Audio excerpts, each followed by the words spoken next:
सशी खूप खूप खायच्या आणि पडून राहायच्या.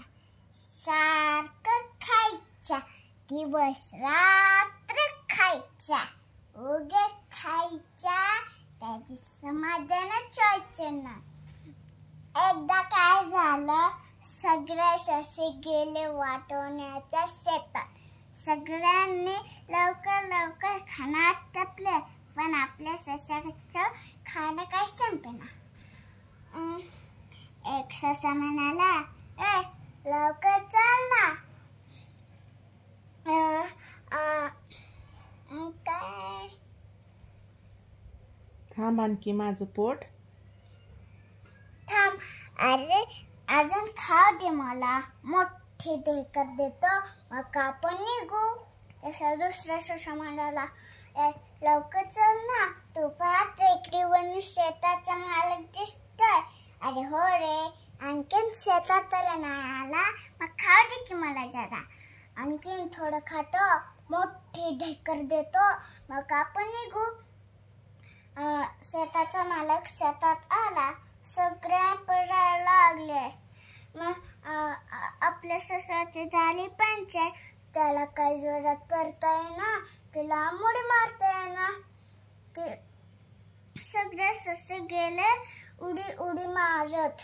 मग हर ससाने पण उड्या मारायचा प्रयत्न केला, पण त्याचं पोट इतकं वजनदार होतं, इतकं वजनदार होतं, उडी कोपरावरच पडली.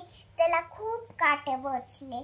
शेताचा मालक शेतात हातात चोटा घेऊन ती चोटा उचलला आणि हावरा ससाला पाय मारला. हावरा ससाचा पाय लागलं. लंगडत लंगडत पोट सावरत सावरत हावरा ससा कसा तरी पडायला लागला. थोड्या वेळात त्याचं घर आलं.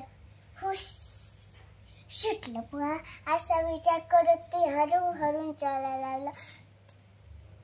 तिथून एक कोल्हा धावून आला. ते ससे पटकन घरात शिरले. हरा ससा मागे राहिला. तोही घरात शिरू लागला. त्याचं पोट खाऊन खाऊन इतकं टम्म फुगलं होतं, त्याला काही घरात शिरता येईना. मग तो जराच अडकला. सगळं ससे त्याला आत वडायला लागला. मग बाहेर त्याची कोल्हा त्याची शिट्टी वडायला लागली. खूप वडावडी सुरू झाली. हावरा ससा रडायला लागला, ओरडायला लागला. तशी हावरा ससाची शिट्टीच तुटली. लांडगा कृष्ण माग पडला.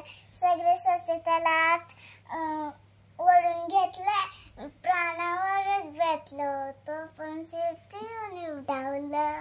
प्राणावरच बेतलं होतं, पण शिपटीवर